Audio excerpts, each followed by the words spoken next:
is our class on rejuvenating neglected fruit trees. My name's David. This is Aileen. My name's Aileen. We could also call this class pruning fruit trees. But we just kind of noticed in past years maybe that a lot of people show up for trees that really needed more help than just a little bit of pruning. We did once over and maybe they needed a bit of shovel pruning. Dig it out of the ground and start again. So housekeeping stuff. If you need to exit, you can go through that door or that door. That door might have a button switch so that it doesn't open automatically, but if you push on the door or pull on the door, it's open for you. Bathrooms, they are straight all the way down outside the building to the left, outside the building. Boxes. Yeah, upcoming classes. Vegetable class. We have a spring vegetable class that Dave and I will be teaching. You have an orchid repotting party, which should be pretty fun. If you have any orchids, bring them here. The Orchid Society is coming, and they will serve some burrito. And you also have a citrus tasting event, which we might have David teach a citrus class along with that. So if you have citrus-specific questions, that's where we'll fix it. A lot to cover with citrus. We're going to touch on it a little bit today, but this is covering deciduous fruit trees. Okay, so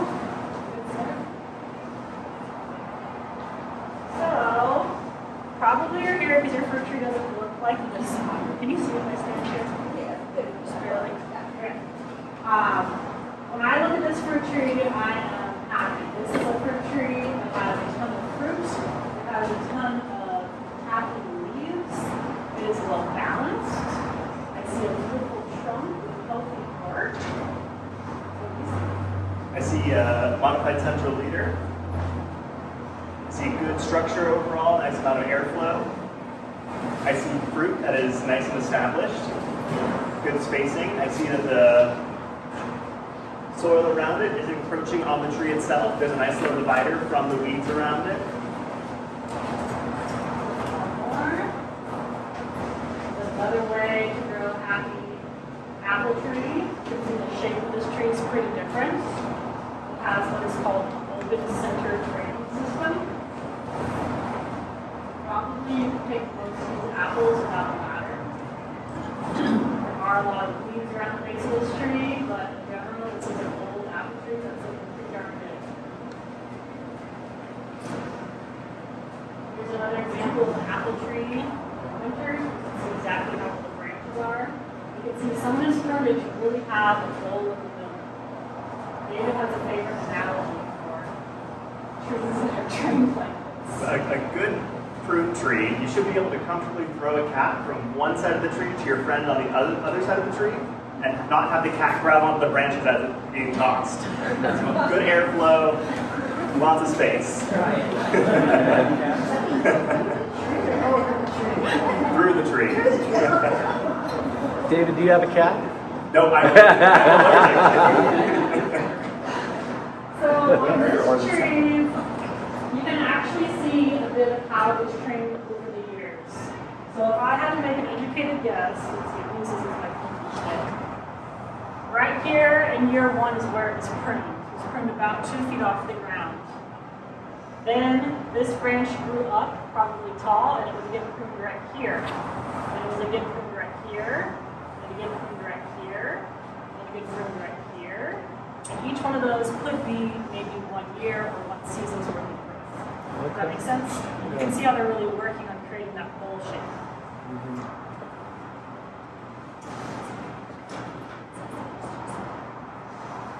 This is another happy fruit tree.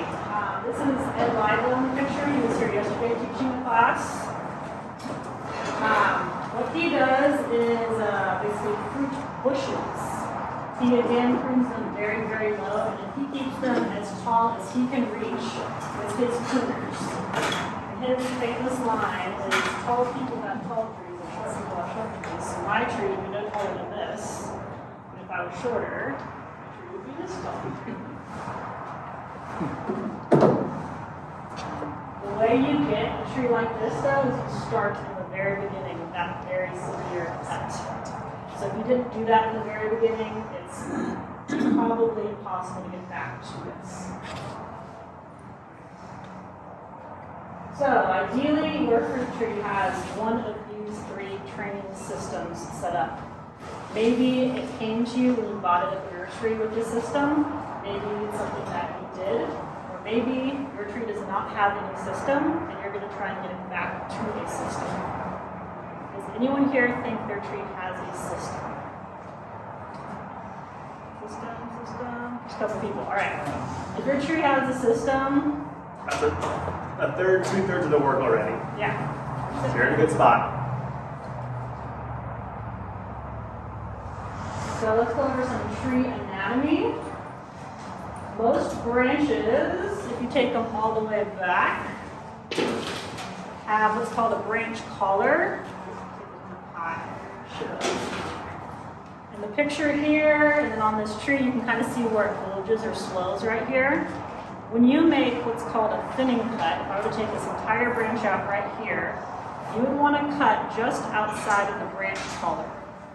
You don't want to cut into the branch collar. You don't want to cut very far outside the branch collar. If you were to cut into the branch collar, it's not going to heal very fast. You can get a lot of infections. It's just a bad idea. The You branch want to allow the tree collar to come finalized. is going to heal really fast. It's going to roll in and heal really fast. If you prune it too far out, you're going to have a stump that's going to die and then eventually kind of get hippy and fall out, and then you begin the healing process of the branch collar rolling in.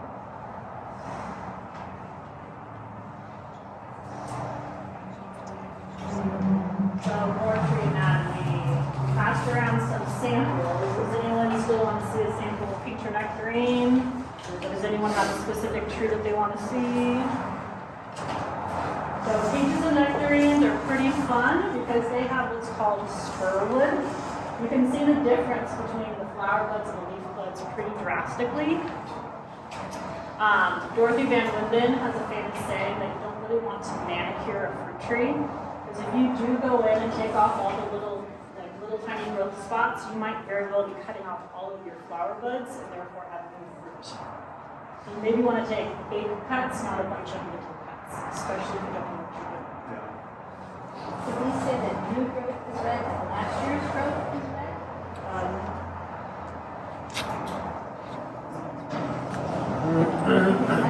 trick. Okay.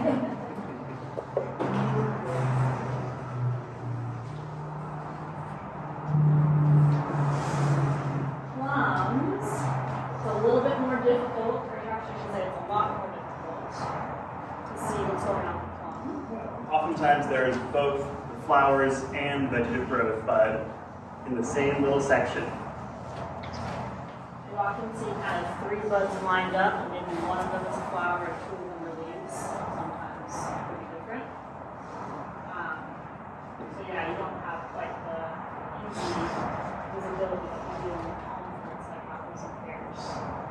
Aileen, could you speak up a little bit? I can't hear you when you're turned away. Okay. Peaches and nectarines, again, have buds that are a little bit harder to see. The leaf and the flower bud will be right next to each other, and they don't look very, very different unless the flower is starting to actually burst open. You can tell the new growth on peaches and nectarines because it turns bright red or kind of orangey color. So we like to joke that that is color-coded for you. It makes it a little bit easier to prune.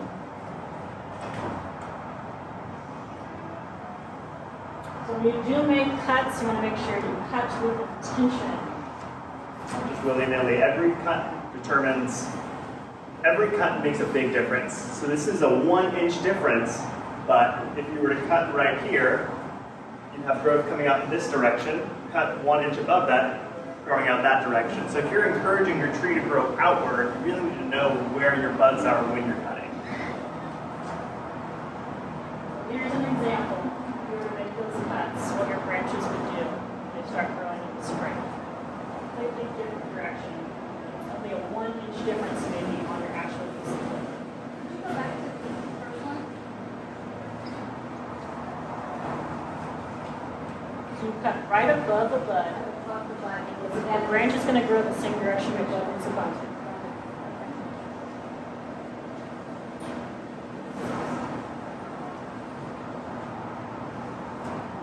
So then again, you want to make sure you're doing a good cut. This is just showing that if you cut right above the bud, you have a pretty clean new bit of growth. But if you cut in between the two nodes, or right above or right below a bud, you're going to have this big stump of wood. It's going to not look beautiful, not be helpful, potentially even harboring disease. Plants don't have the ability to heal themselves, they have the ability to seal themselves. So when they have pathogens or any kind of disease or damage, they will prioritize cutting off that material and then pushing out new growth to replace it. So you'll see that we have the examples, whether it's in this guide, but it will die back to the next growth point from there, instead of healing over and pushing new growth.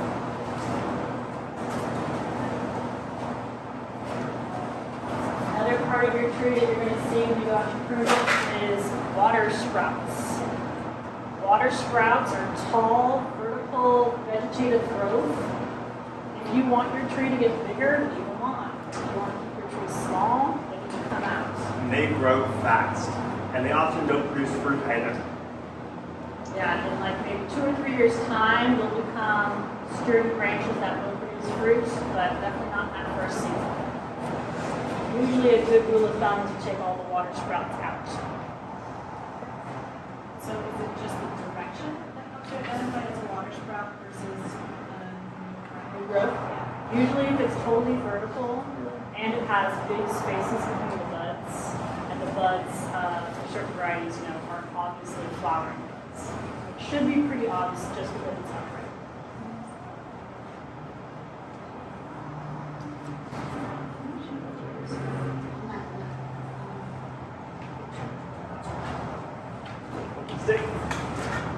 So these guys right here, the ones going straight up. There's one right here. So that was probably old growth and then a water sprout pushing off there. Tons inside there. No, it doesn't. Now suckers can be considered water sprouts too, but they'll grow on the plant itself. I've seen that a lot in apples. Apples tend to do that a lot. Very common. And when you do hard prunes, so if you have a neglected fruit tree that you're going to be doing significant pruning on, expect water sprouts your first year. You're going to get a lot of them. So it's critical to remove them in the next pruning season. So on the right one, would you cut it right at the nub where the base of that cluster is, or would you cut it at the very, very base of the water shoot? It depends on what you want out of it. So you can cut right here, right above that, if you want growth to push from it, going that direction, or slightly above it. You can have it be a little structural, but you want to eliminate as much as possible. They call them water sprouts because they steal water from the plant, water and nutrients. Or you wouldn't cut it like right there, right? I wouldn't personally, but you could. I think I've done that. And there's lots of flower buds in there, so if you were to cut right down, you eliminate the fruit. It is possible, if we were talking before, and you make a cut in your apron, you get like 3 or 4 water sprouts coming off. That can be caused by a few things, but that's not ideal. We probably make it wrong.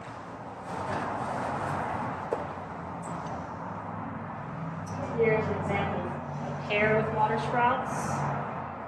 Water sprouts happen all in the previous season. They're fast vegetative growth. If you do summer pruning, which we're going to encourage you to do, that's something that you take down in the summer too. So is it clear to everyone in this picture what the water sprouts are? Anyone confused? Got it?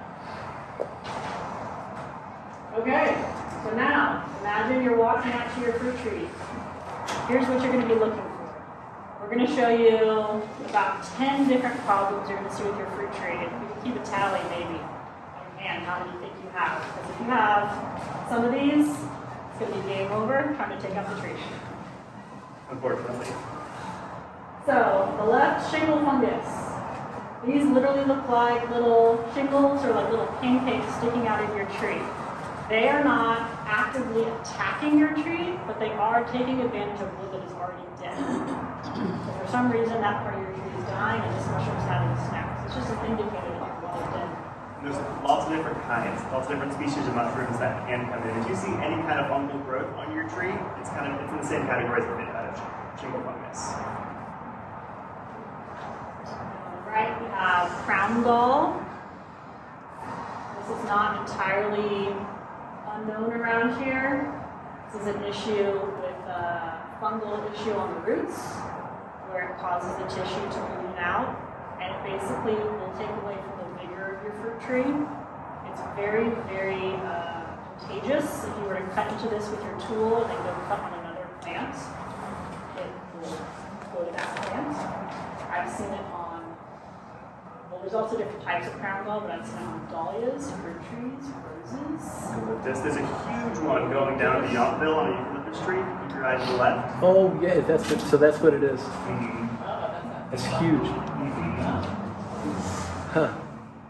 You see this on your fruit tree? It might not even look, this is a pretty extreme example. If you see kind of a gnarled, dark, grainy looking texture, that's crown gall, and probably want to get rid of that tool, sanitize, or get rid of that tree, sanitize your tools, dig out some of that soil, and start fresh. And consider not planting the same variety of tree in that new location.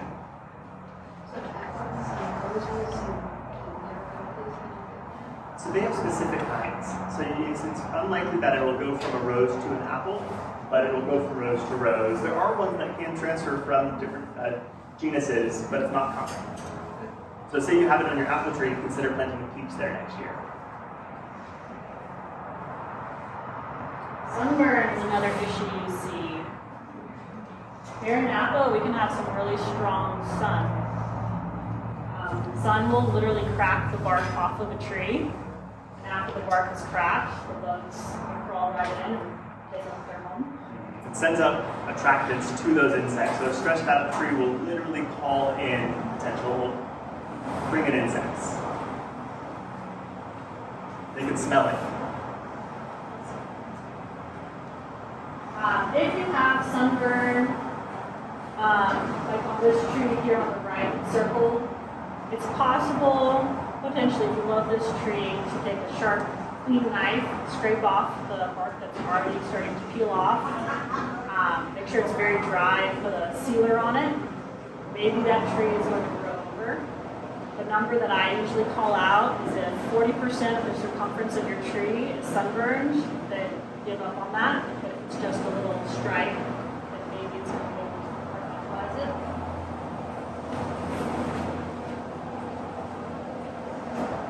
Maybe you just have a really, really old tree. Maybe it's so old that all the fruiting wood is gone. Maybe you can rejuvenate it, but maybe it's time to just get a new tree. Maybe you have suckers. This is really common on pears and apples especially. Mostly, you just keep pruning these out. There's a product called Sucker Punch that you can use. It's very expensive. It does do the job, but if you're eating the fruit, I recommend avoiding those kind of herbicides. It's great for ornamentals, but if you're planning on consuming, I would do it manually. And pruners can take care, if you're taking care of your water sprouts, you can take care of your suckers too. And oftentimes, they come from below the graft point. So if you wanted to, say you see them growing, you go, yes, I want a short plant, I have all these suckers now, I finally have my short bushy plant. They're going to be a different variety of fruit than what you planted. They're going to be the rootstock of your tree, not the actual cultivar. Maybe you go out to your tree and it's got kind of either broken bark right around the graft, or maybe it's weeping a different color. That would be an indicator of graft failure. That's another game-ending issue to have. You're not going to recover from that. This tree here actually does show a little bit of discoloration. It has graft tissue.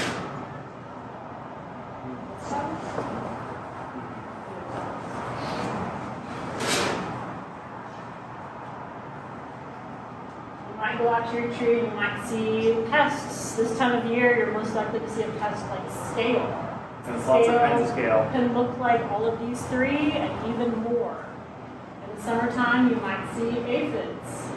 You might see whitefly. You might see Earwigs and slugs and snails can come in at night and do damage too, so you might not see anything at all, but see the damage happening. What's the moth that goes into the apple? That's a codling moth. yeah. ants will farm the aphids.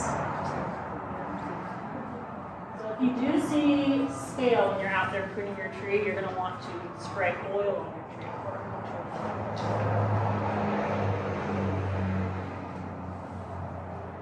Maybe you got your tree and it just never really got watered correctly, or maybe the soil was so poor for some reason, so it just never really took off, failed to thrive.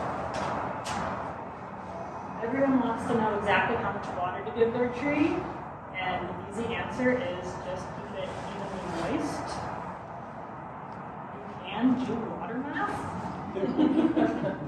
It's a headache, and it's not wildly accurate, but if you need a baseline, if you really have just no clue, you need a baseline, you could do water math, and maybe set up your irrigation to do that. It's a good place to start. Don't let it soil be dry. The soil should be the consistency of a freshly baked cake. If you were to grab a handful of it, give it a good squeeze, no water should come out, but it should hold its shape when you let go. If it crumbles, then you know it's on the dry side.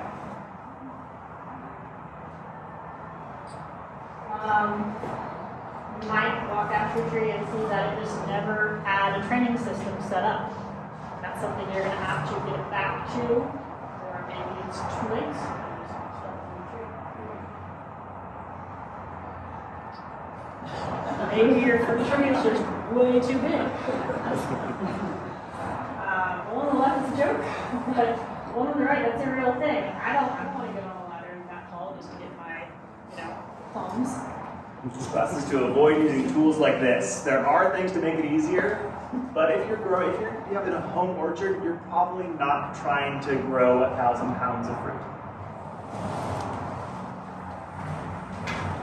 So, after you go out and check these things off your list, how many issues do you have? Does anyone here think they have like 3 or more issues? No? Maybe. And then the next question you ask yourself is, do you even love the fruit that's growing on this tree? Because if you're not excited about the fruit, you're not going to be excited to go out there and maintain it. If you don't love the fruit that's on your tree, there are lots of fun grafting options. Because you don't have to throw away the whole tree. You have a beautiful root system probably underground. If you love the idea of grafting, you can hook up with the California rare fruit growers who have grafting clinics multiple times throughout the year. Talk to David or me, we'll give you some good ideas. We're happy to help with that. You can absolutely use the part of your tree that's good and then put part of the tree on that you are going to fall in love with. You could even plant or graft multiple varieties into a single tree. So if you do need to start over, just wanted to show this. If you plant the tree on the left in January, in May, it could be 9 feet tall. If you give it the right water, give it the right sun, give it a good starter fertilizer, it can really grow fast. Also, if you want to watch some YouTube videos of like A+ content on fruit tree growing, Urban Farmstead on YouTube absolutely plays out of this information. Real quick about the painting that he's doing, I do watch him and I forgot that part. So the bare root trees that we're getting right now, so just after we do the prunings, paint it all? It's not a bad idea. It'll help provide a little extra protection from both insects and the sun, mostly the sun. It won't do harm. And don't be afraid to paint over the buds, because the buds will push through the paint no problem. On that. Sit down, just for instructions, it says to water paint down. Myself and that guy, straight and white paint. Was it just strictly broken?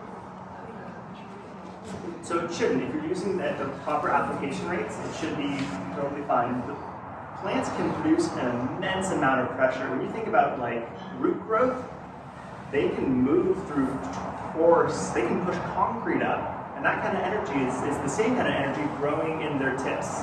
They call it the apical meristem, and that's where that energy is growing forward. So, I know we sell here the brown paint, but if you're using the white, it's just any latex paint you do? Plant paint. Or it's special paint for branches? It's really a matter of preference. But you I can't usually want a light color, because your whole goal is to reflect the light. You can do light pink, light green, Yeah. light brown. We sell tree-specific paint, but if you have interior latex paint that you've been using at your house and have for partial gallon at your garage, cut that with water 50%, you should be off the ground. It should work just fine. Oh, yeah, on that note, so I think on a lot of my mature trees, they're 3, 4, 5 years old, but just the trunks are, cracking. It seems like we're showing pictures of the summer. They just keep putting, some, trunk paint on it to Yeah. help, or If you think it's sunburned, you're going to need to carve out some of the bark that's been sunburned. they're just cracking. And you paint can work as a bit of a pruning sealer, I suppose. You might do pruning sealer than paint on top of it. But in theory, you paint your tree, year one when you're planting it, and then it is going to crack naturally. It's going to have vertical cracks as that tree is expanding. So then you repaint it maybe each year. And anything else that you would recommend? Would you put anything else around the base to protect it, or just? Yeah, I mean, some people I've seen put like beautiful decorative rocks around the base of their tree. And that is just going to reflect more heat up and do more damage somewhere. If you can do a wood chip, like literally a tree that's been ground up, the leaves, the twigs, the bark, the wood, that is fantastic. Do a thick layer of that around the area of your tree. If your branches go out this far, put your mulch out another 3 feet. That's going to keep this cooler little microclimate. You might not even need to use tree paint, especially when your branches eventually grow out past shade on the trunk. One thing to consider with the tree paint is it can potentially lock in pathogens. So if you're dealing with issues like fungus or rot and you put tree paint over that, that's not going to cure that. So if your sun scalding has an infection and you cure it with tree paint, you might have just locked it in. Things to consider. We've had a lot of deer come and do their horns on our fruit trees. Should I be doing anything when they do that? They leave some good streaks. I would recommend getting tree guards, some kind of wrap physically put on there. Okay. When they rut, they're going to keep coming back, and that is a point of infection.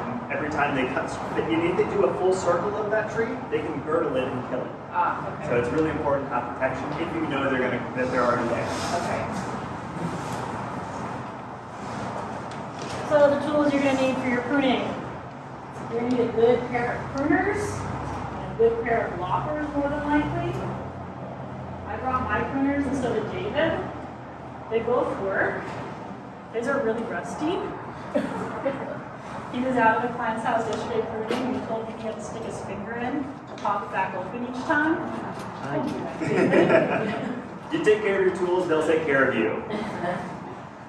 And then loppers.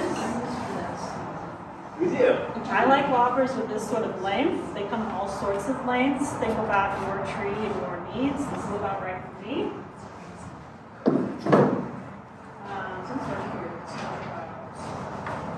This is a nifty little pruning saw. Really nice for getting into deep, bigger cuts and tight spaces.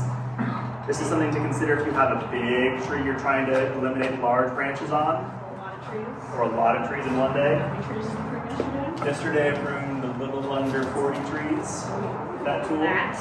Okay. Think about how many cuts or saws you would have had to do.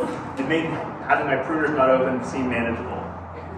How did you clean back in between the trees? Isopropyl alcohol. Saw. I would wipe it down and spray it with 70% isopropyl alcohol. Okay.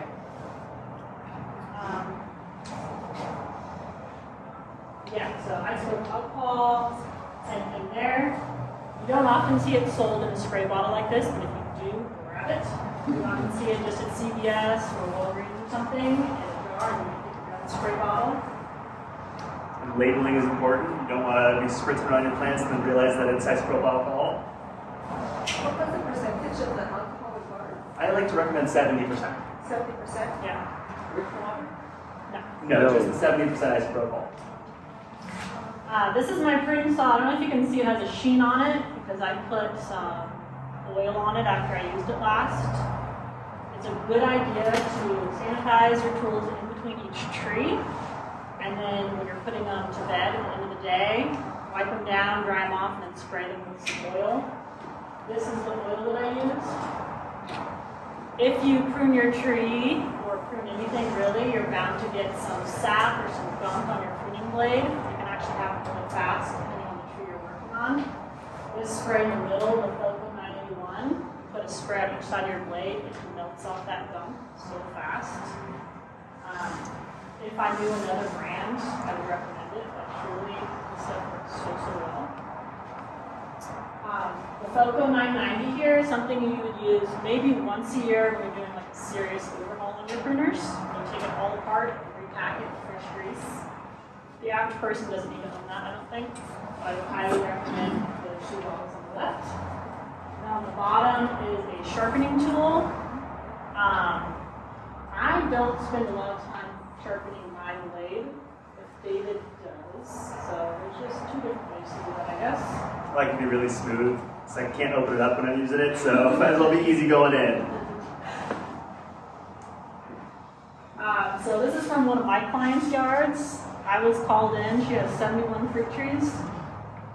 I found really bad bracket fungus on one of her, actually her favorite peach tree, a suncrest peach tree. And as I walked around the rest of her yard, I noticed the bracket fungus on so many other peaches and nectarines. And I suspect the last person who was there pruning her yard accidentally spread this fungus to every tree. So, that is definitely want to sanitize. You also are going to want a rake and a compost bin. Probably don't want to put these trimmings in your personal compost pile. Especially peaches and nectarines, things that have peach leaf curl. If you compost them and then use that compost on those trees, you're giving it right back to the trees. When do you spray for curl?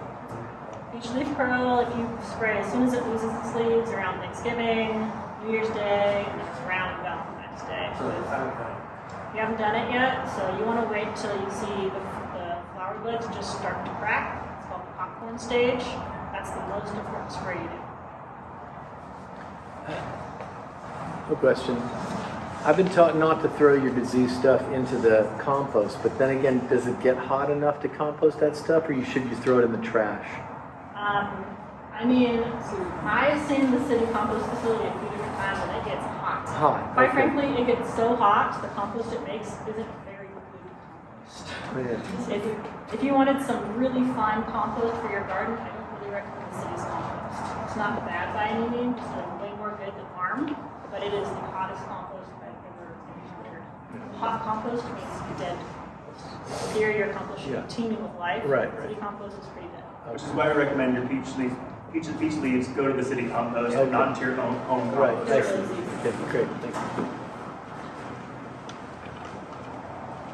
Okay, we're off to pruning now. Your first cuts. Pretty simple.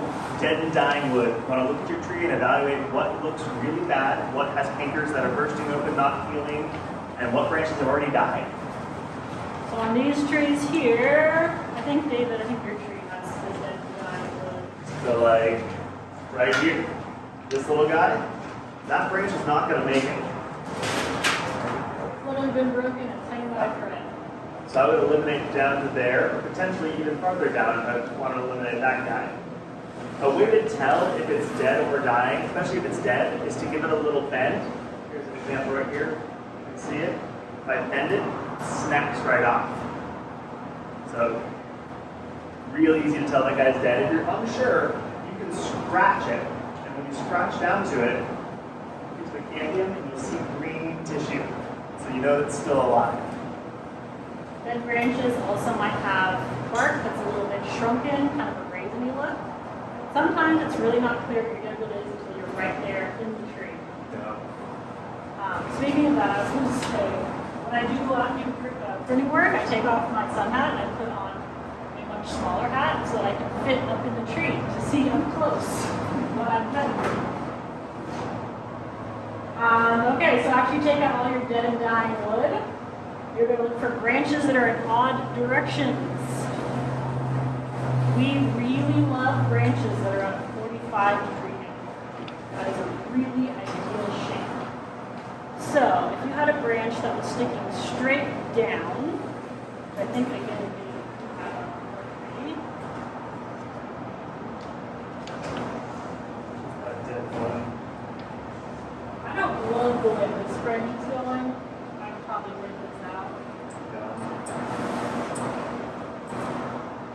branch that was going parallel to the ground, that's no good.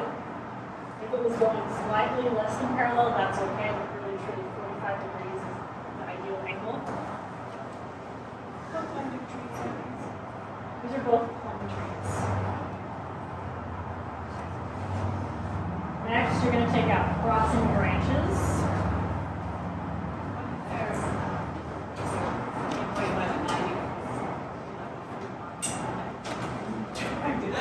Drag it down. Depends on how big the branch is, but if your branch, the question is, what if your tree is between 45 and 90? You could potentially look and see buds and make a cut and have the bud go up. You might consider taking the whole branch off. Maybe you need some branches.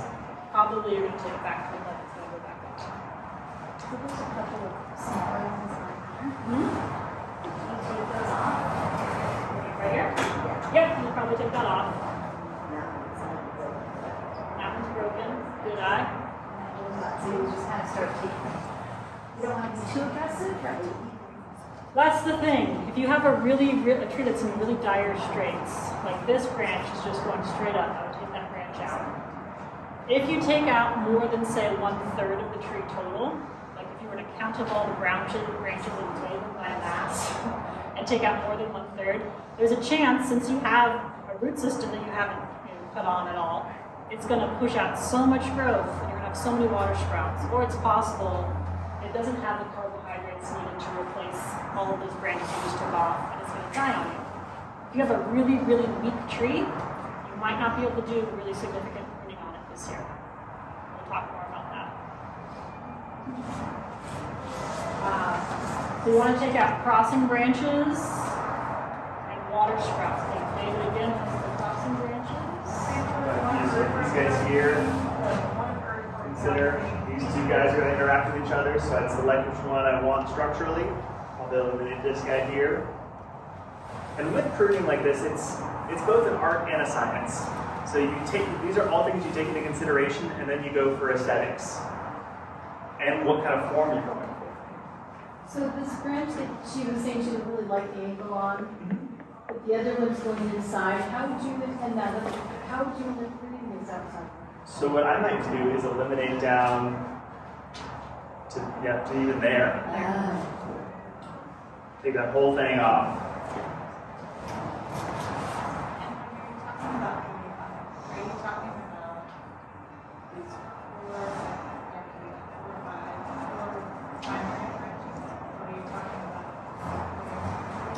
So in here, we're talking about these primary branches, which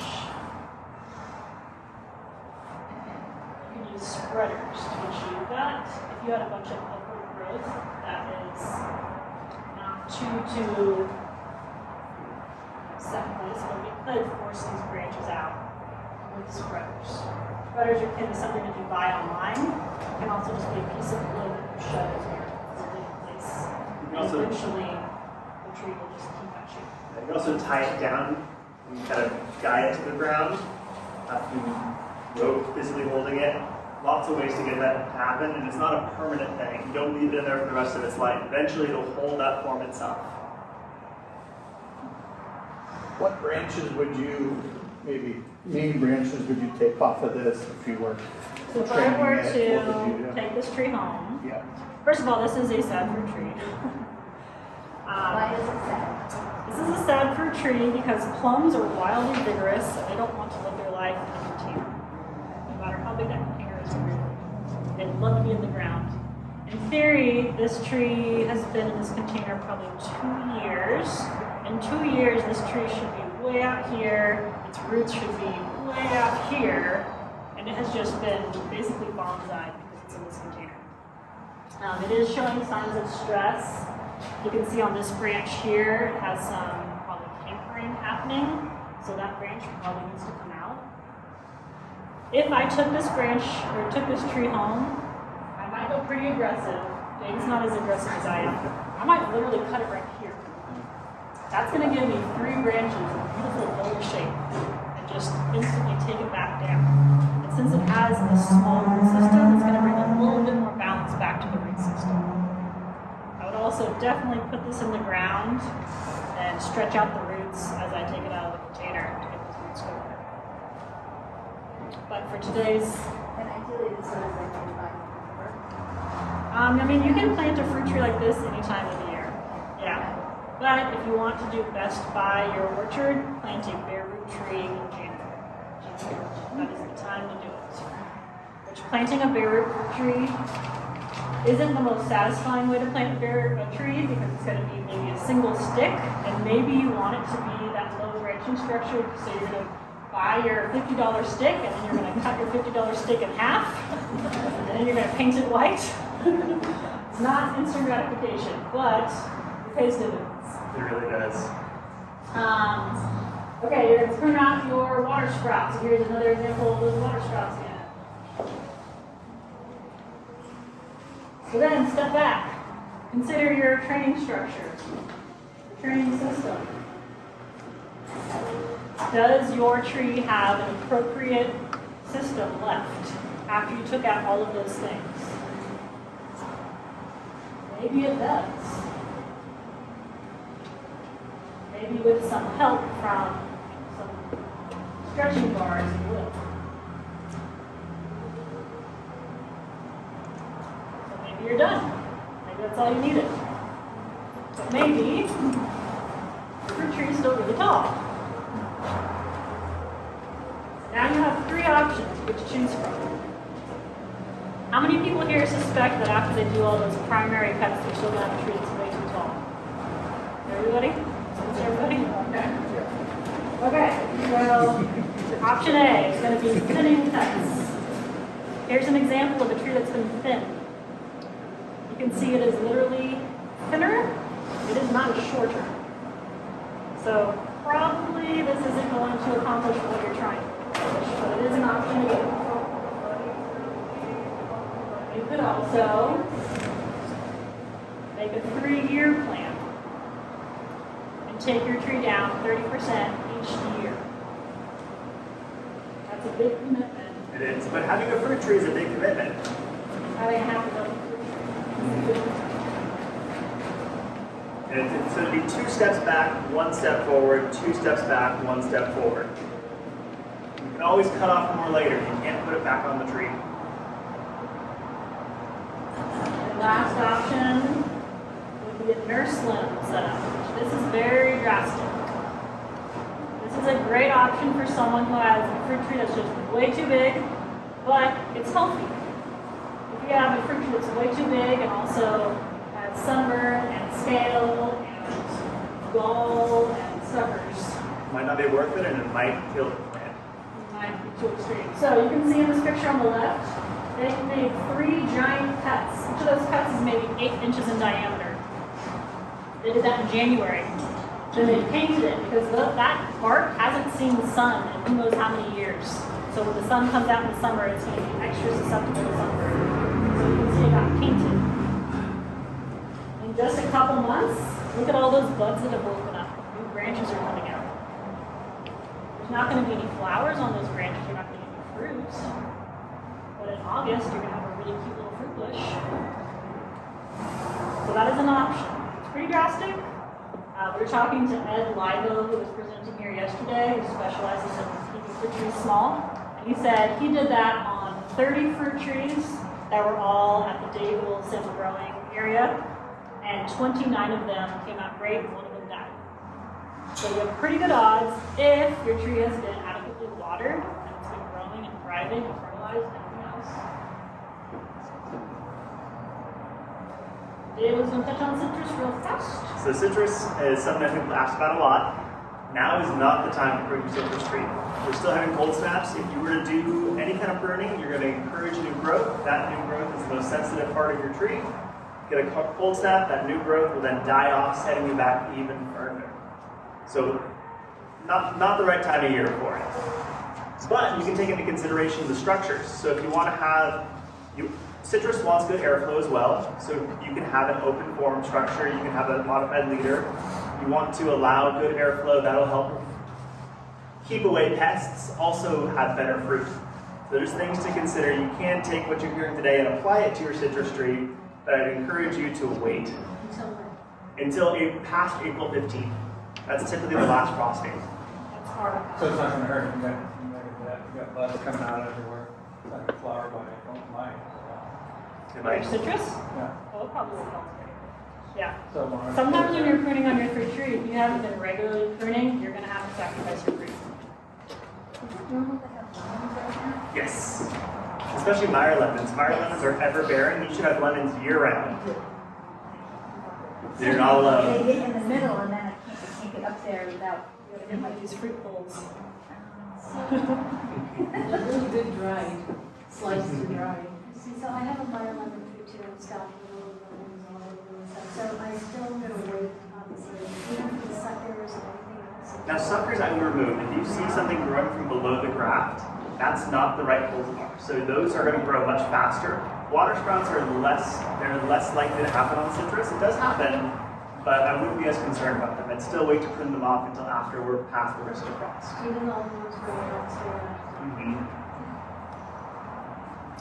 And citrus, more than maybe any other tree we've talked about, likes the tree paint. It's very, very tender bark.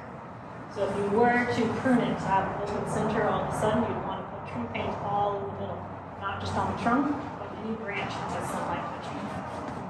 Is there a lifespan to a Meyer lemon tree? I've seen ones that are 50 plus years old. So if there is one, it's probably well longer than our lifespans. Okay. I think first we'll talk about Mia's tree. Yeah. Okay. So Mia was nice enough to send us some pictures of her little apple tree that she inherited.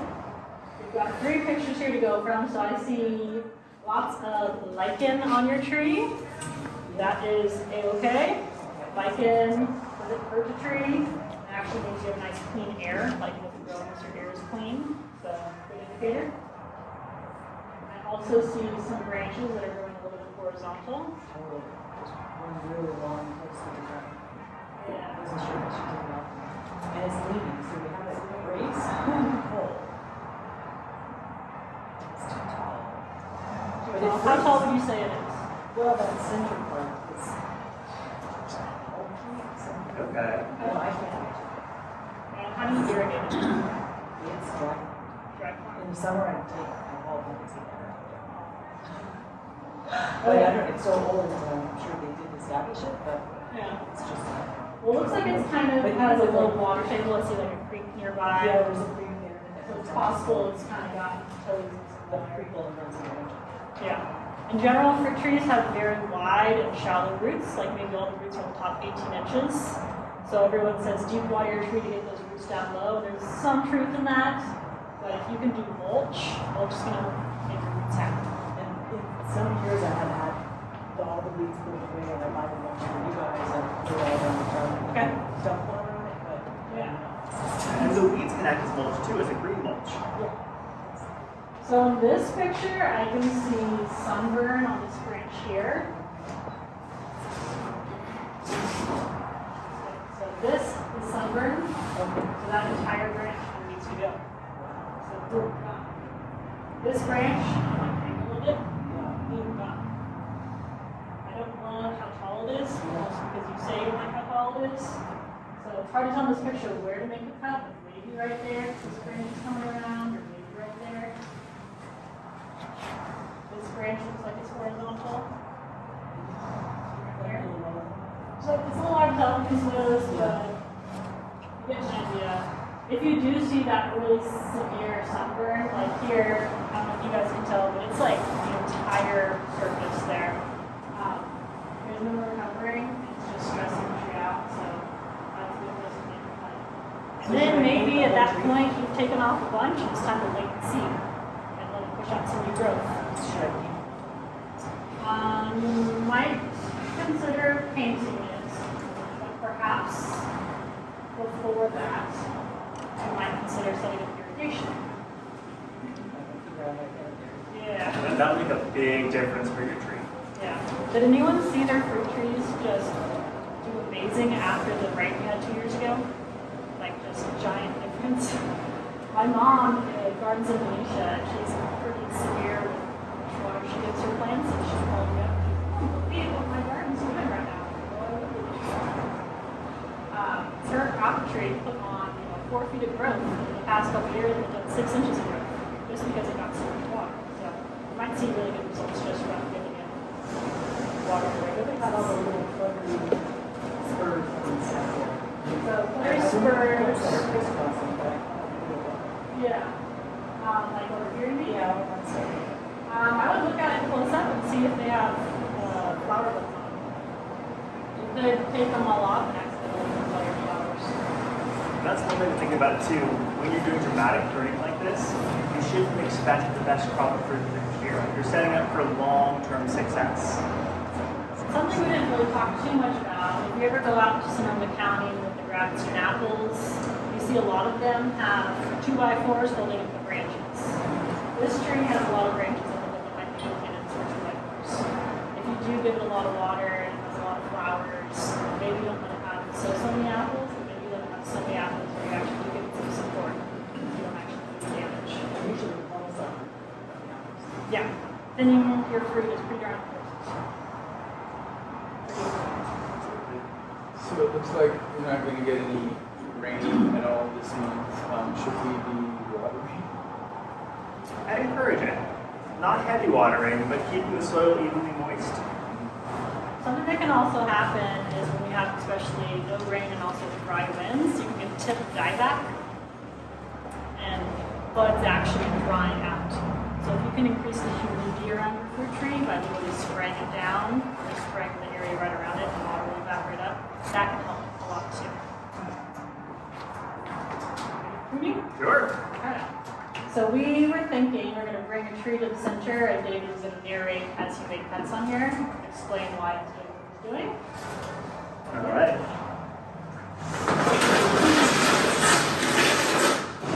So here we have a burgundy plum. Plums have a general growth habit of growing upwards, so we're trying to get it out of that structure. So we're going to look at things on the tree. All of these branches are nice and tight in the inside. So I'm going to look at it.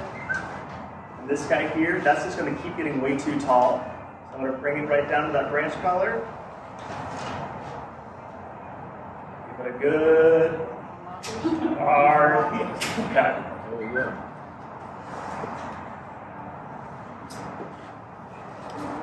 This guy here would be potentially cross-sectioning.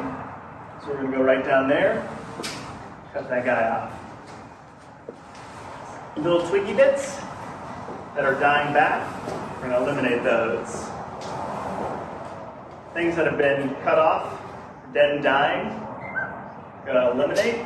And I like to encourage you to start at the top, bring it down, because you can always take off more. You can't put it back on. What training system are you using for here? I'm going for an open center on this guy. So What right do you here, have right now? right now I'd call it a mess. It's a modified leader right here. So this would be potentially the leader. The one I just cut off was a little bit higher than it. So that would have dominance overall. These guys right here, those are potentially fruits. So I might leave them. Let's get some loppers. I'm going to go ahead and chop off that big guy right in the middle. And now with chopping this guy off, I'm also removing the tags. I'm going to put it back on so I don't forget what variety it is. Another thing to consider with the tags is these kind of tags, you can leave it on there, but if you forget about it and leave it on for a couple of years, it will girdle your plant. The plant can't grow around that. Okay. So even though that was your leader, you took it out? Yes, because I'm going for an open center. Oh. So we don't want to have any leaders. Would you have thought about going even lower, down to that next? Potentially. So next year, that'd be something I'd consider. So I want to allow it to push. I don't want to stress the tree up too much. Right now, I've already eliminated a lot of the tree, close to the third. Maybe for this tree, instead of doing what's right for this tree, let's just make all the sensible cuts. You might be able to stump. Yeah. You can explain why you should. So even for a tree 3, 4, 5 years old, as I have some of these plums, always a third or less. It's a rule of thumb. So Yeah. you absolutely can cut more, but you risk losing the tree by doing that. It's just something to consider. If you really want to save the tree, I recommend taking it slow, bringing it down, and also every time you do that, you develop a relationship with the tree, and you look at it as it's growing, and you can go, man, I really should have taken that off. I really should have taken that off. And you take it off in the spring, or you can go, thank goodness I didn't take that off. Look at all the new growth that's coming. I now have so much more potential. Like this guy here, I think I would take it right down.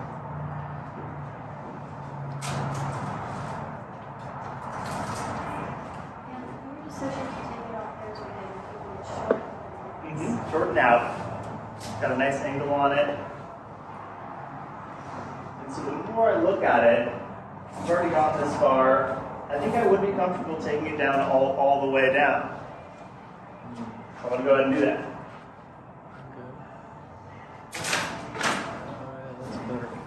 And sorry, I'm taking that, it's right above Right in the branch collar. It's not the cleanest cut right there, but. it's still above. So that way it's going to heel over, it has room to kind of go into itself, but not have a big dead stump right there. So already we have a good form on this tree. Yeah, it's a lot From nicer. here I might just tip. Taking things like this guy, some big growth right there. I'm going to go down to right here where that's coming out. This guy's growing inward. I'm not a big fan of that, so I'm going to bring it down. Let's go for that guy. So I have a question, David. So go back to the thing that you just snipped off. Could you have gone one higher and left it at that to kind of have it symmetrical with the height of the rest of the? I could have, but this guy's growing inward. No. If you would have just cut that one off and let the other one grow outward. It could. Could've. But I'm going to be tipping everything. So these Oh, guys you I'm mean- intending okay. on bringing down a little I bit got too. you. That guy. I'm not bringing him down. Right there.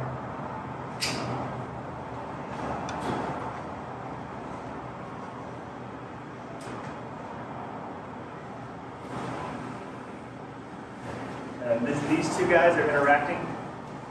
Bring that guy down. Take the guy right out.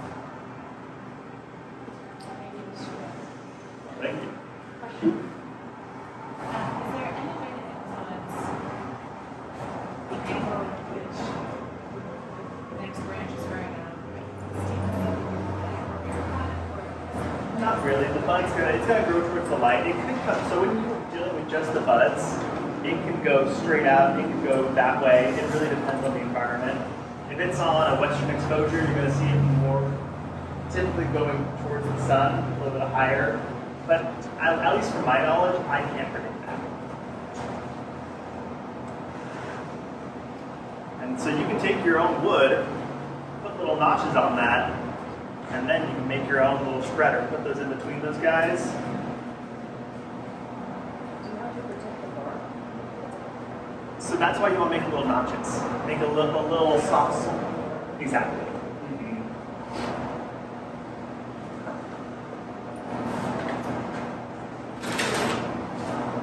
So this guy, I might walk away from it and then come back in an hour and see how I feel about it. And also revisit in spring after it's put on a bunch of leaves, new vigorous growth. And it's time to work cuts. Yeah. You don't have to strictly prune in January. You don't have to strictly prune in one time of year. You can always be pruning on it. Just make sure you're making cuts. I'm more partial to doing your cosmetic pruning in the summertime. Once you do that, you can bring it down to the structure you want and allow the winter and fall to have it set those buds. So you're less. I would be less concerned about where the buds are present in a summer pruning, whereas in a early spring or late winter pruning, I'm really concerned with where the buds are because that's when you're going to be pruning off your potential fruit. See a couple of twos down here into the winter. That guy there. That guy there. This guy's broken. I'm bringing it down. That's a bud present. So I'll just move that.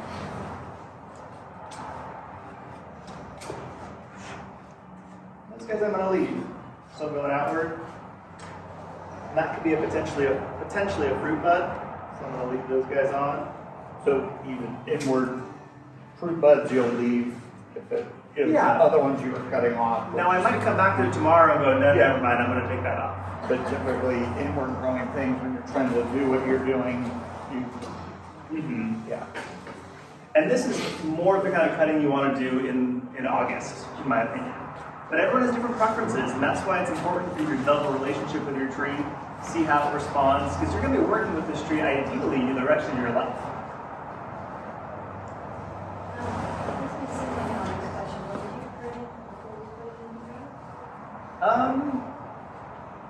Probably not, unless I'm behind it. If I was buying a tree like this, I might. But if I'm doing bare root, I would put it in the ground, and typically the nurseries will prune them before they are available for sale. Something like this, you would prune first thing. I might prune it shortly after it's in the ground. Maybe if I'm planting in the fall, prune in the late winter. It's not a huge difference. Okay, you ready to stop on that one? I think I would take the time to walk away from this guy and then come back. Right. Over in this tree. If you forgot to, fig tree. Figs. Figs fruit on new figs. So technically prune figs year round, but certain times of the year they're going to weep a lot of sap, that latex, which isn't particularly beautiful, it can be scary for people. So you might consider pruning it in late fall, like summer, fall time. But if you forgot to prune your fig, it's probably going to be just fine. Figs are one of the easiest fruit trees to prune. Probably. I mean, you could prune it now if you want, but In really cold environments, people will grow figs in the spring, summer, cut them down completely in the winter, mulch them over, and then let them grow entirely new wood in the spring. So they're resilient. You can make a lot of mistakes pruning them. And they grow fruit on that first year? First year, first and second year wood. So, Okay. or one of the first year new handouts growth. that you have should list First year, yeah. where Okay. you're going to find the fruit buds on each tree, and then perhaps how long they fruit. Okay, so this tree. Let's see, first I'm going to look for dead wood. I don't see a lot of dead wood in this tree.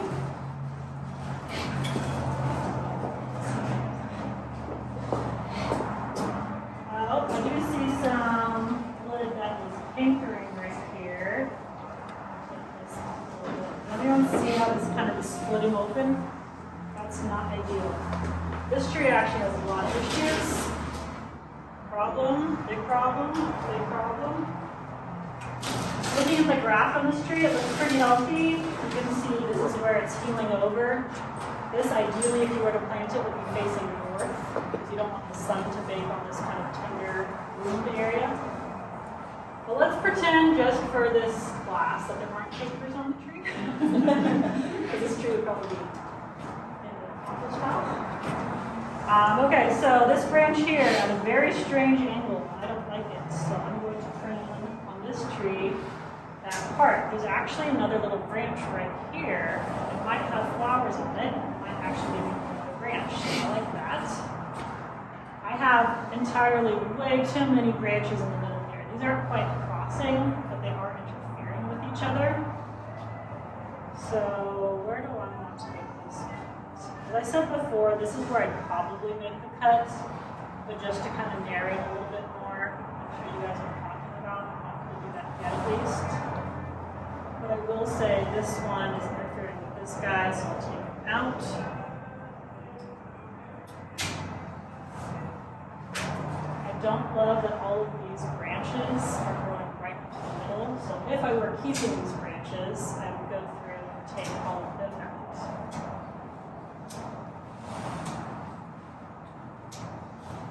And if my main goal is lots of fruit, I probably wouldn't be doing this, but I'm trying to have a really good shape. So that's some of my inside branches. Again, this branch is way at the wrong angle going straight up, so I'm going to do some work there and take that out. This branch, this twiggy little branch is crashing right into that branch. Pull that out. This branch again is right in the middle. This one's way too close. This one here is broken.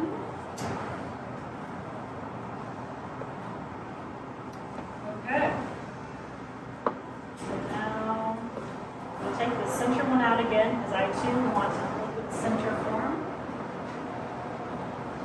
Lockers. It's worth mentioning on lockers, this only has one real blade on it. This side is not sharp, it's called the anvil. This is your sharp side.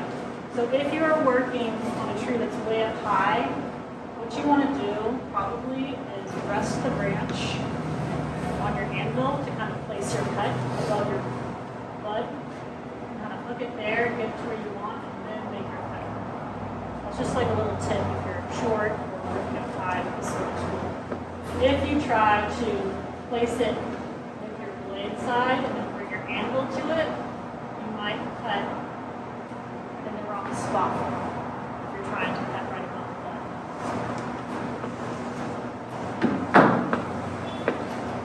bud. Okay, so again, this branch has a weird broken bit. Take that off. This one is pointing in. We're going to take that off. Pointing in. Pointing in. This one is going to cut, so now I'll do that. Hook it with my anvil.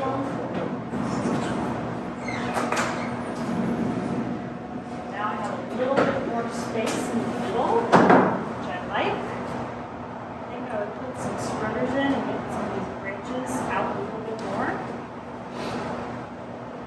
I might even take this off more. In fact, I think it will.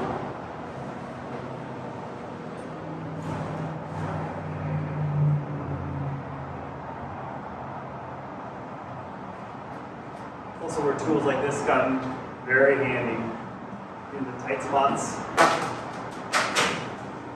Okay, so I cut that out, and while I did it, this will happen probably, you guys do, I sliced this branch with the tip of my pruner. Probably this tree is going to keel over, but avoid that.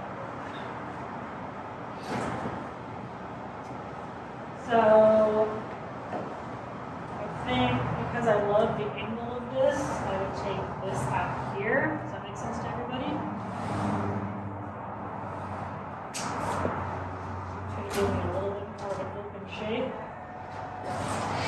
This branch is kind of just going down a little bit too much. I'm going to cut it right there because this bud is going to do that kind of shape. So if I get a spreader in here, get these guys out, just a little bit.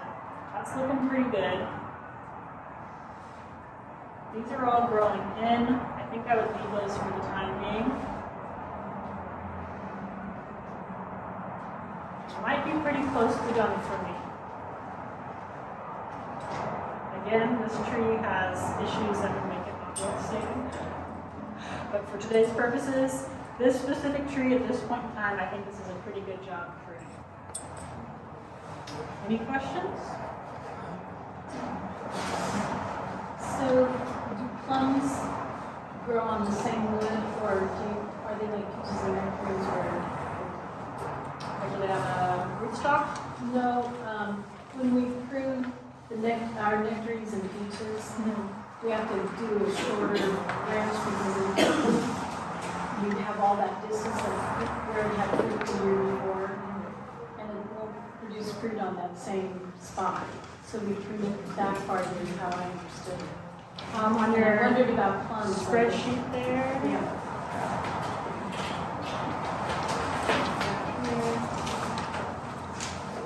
So peaches and nectarines, the fruiting wood should last 1 to 2 years. Okay.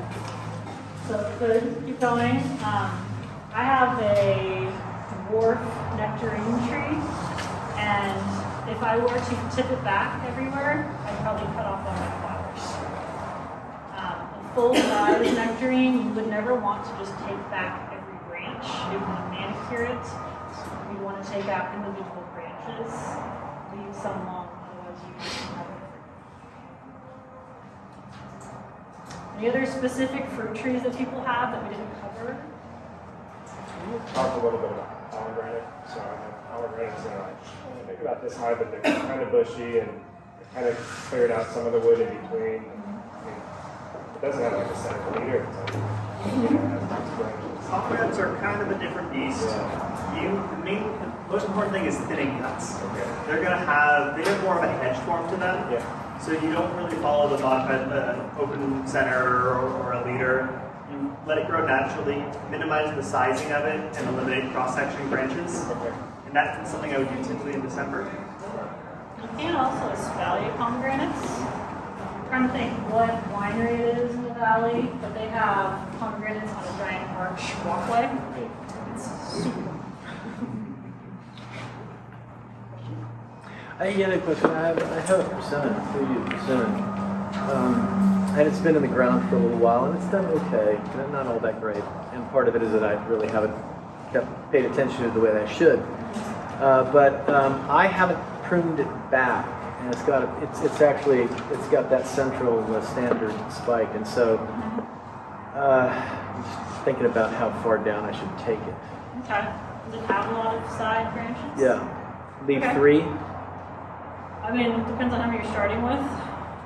Well, along the whole tree, I would say they're about, you got that central leader, and then you've got, I guess, 8 to 10 other branches. Okay. Persimmons tend to make their flowers and their fruit on the tips of their branches. Right. So an important thing for persimmons is to be taking them back on a pretty regular basis, meaning like once a year. Because you want thick caliber branches to hold the fruit. Nothing sad about a pomegranate, it's just fruit. So if you want to show a picture to me, maybe of your tree, Okay. I can tell you some specific things. All right, great. Thank you. So we have a quince tree, and I was trying to look at your list, but would it be under more like a pear Exactly, yep. Yeah, more like a pear. Anything specific for quince, or just pear? Your gutters are pretty straightforward for it. Pear is a good guy. And I was noticing on some of our branches in the quince is that it has a lot of little nubs on it. It is, Like on the bark? yes, Nubs? or like little, round little, I don't know. Do they look like they maybe like bubbles to the sap, or are they hard? Yes. Hard? They might be spurs. Okay. That could be your fruity wood potentially. If you have photos of it, I'd be happy to take a look at it. Yeah. Absolutely. So the pomegranates, they're going to grow like a bush form and then form into a tree-ish? Pomegranates naturally grow like a really messy looking bush. It's hard to make them beautiful like it is with trees. You can train them from a very young age to have a single trunk, then you have to maintain that. And often it takes a long time to do that well because they don't have the structure, like the strong abs, if you will, to hold up big trees. They're not meant to grow that way. Thank you everyone for coming. If anyone has any other questions, we'll hang out as long as you want to answer them, but Thank you.